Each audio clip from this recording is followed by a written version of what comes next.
Buenos dias. Good morning. It's hot in here, isn't it? So I'm going to keep it.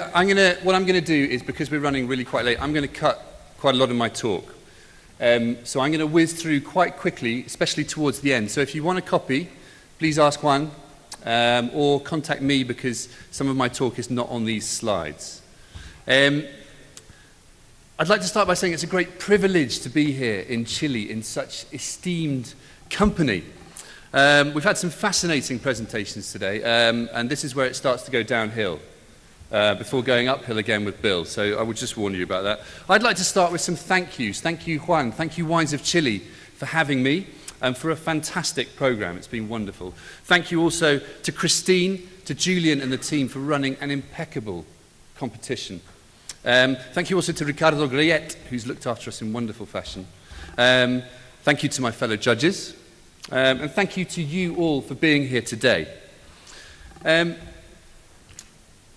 those of you who don't know me, I'm a writer and broadcaster based in the UK, and together with my wife Susie, I run a wine club and wine school.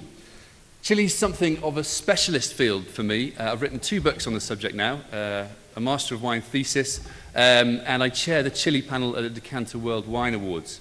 I've even been known, after a few too many Pisco Sours, to dance the cueca. But I don't want to get into that because I look a bit like a fuzzy little frog when I do it. Anyway, moving on. I'm especially privileged because this is not the first time that I have attended this event. I was here in 2005 for the 2nd annual Wines of Chile Awards. And at that event, I started my presentation with a story. And with apologies to those of you who were here then, I'm going to start with the same story now, for reasons I'll come on to. The other thing to add is I'm going to try to tell this in Spanish, so I apologize in advance to any Spanish speakers, as well as non-speakers, for my very rusty Spanish.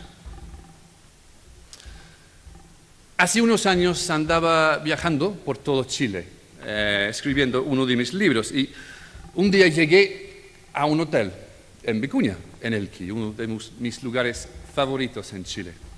Y hice lo que todo buen gentleman inglés hace al llegar a un hotel, que es quitarse toda la ropa e ir a bañarme en la piscina.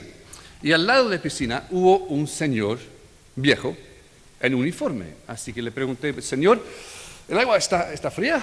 Y me dijo lentamente, no, joven, el agua no está fría.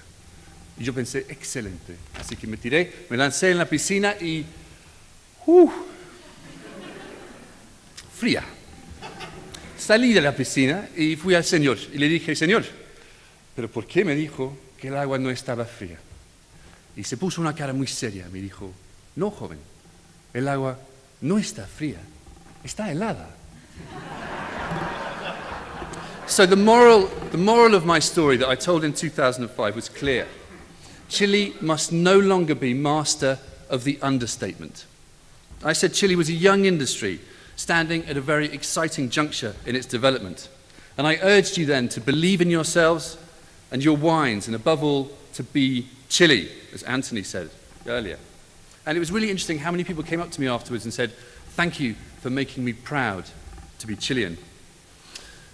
But that's not the same world as today. We're here in 2012, 7 years later, talking about the opportunities and the challenges for premium Chilean wine. Clearly, much has changed, especially in Chile. As I say in this month's Decanter magazine, Chile's speed of evolution makes Olympic sprinting champion Usain Bolt look positively pedestrian. More, please. There's been great progress, but there's still lots more work to do. And what really counts is where you go and how you go from here. So today, my call is for 3 things in particular: patience, perseverance, and pride. Patience, because this is still a young industry. Half of the national vineyard is under 15 years old. In 1989, you made 400 million litres of wine. Now that's over 1 billion litres. In this context, the quality and progress to date has been outstanding and astounding. And never forget that. But making fine wine can't be rushed, especially if you're aiming for wines of complexity and elegance, not brawn and bravado. Wines that sing, not shout. Wines that are beguiling questions, not brutish exclamations. And that's what you should be aiming for. Less is more, as Marcelo is fond of saying. 2, perseverance. There will be those who doubt you. Pay no attention. Steve Jobs was fired from Apple, the company he created. He came back, he got some great people, and he created a cultural phenomenon. He didn't follow market demand, he created it. And for that you need my 3rd point, which is pride and self-belief. Every year in this place, on your travels, in your wineries, people tell you what you should be doing. And yes, commercial acceptance is important. To pretend otherwise is either naive or French. But there comes a point when you have to stop listening to the market and start listening to your vines, your land, and your culture. Make the very best wine you can make. Only then can you attain the individuality and sense of soul and uniqueness in your wines necessary to captivate the world market. And the good news is, all of this is already happening. We just need more, please.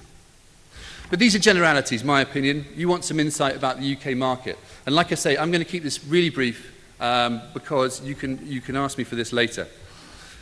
It's fair enough, it's one of your top 2 markets together with the US. We could look at Nielsen figures, which are UK retail, these ones to October 2011. Steady growth, impressive in tough trading. Chile's now 5th, having overtaken South Africa. Specifically regarding premium wine, Chile's up 1% in volume, but 6% in value, one of only 4 countries to do so. Sales over £5 went up 30% versus a national market average of 6%. And sales in independents were up 10%. So Chile is now in 4th place in independent wine merchants in the UK, above France. But Nielsen is just one perspective. It's a useful guide, but I'd like to sum up by giving you a slightly different insight, one which I spent a year compiling for my Master of Wine thesis, as I mentioned earlier, which was entitled UK Trade Perspectives on the Prospects for Premium Chilean Syrah. It's a pretty racy read. I looked at premium Chilean Syrah, but it can be taken as a microcosm of premium Chilean wine. But first, by way of a little background to the UK market, I have a lovely lady who cuts my hair. She doesn't do a very good job, but she cuts my hair, and she's called Mary. And I have been going to Mary for a long time, and I've made it my mission to convince Mary to drink good wine. One day, after a couple of years, she came in and she said, "Peter, last night I had the most fantastic bottle of Chilean wine." And I said, "Brilliant, hallelujah. I can retire happy. I've convinced Mary to drink good wine."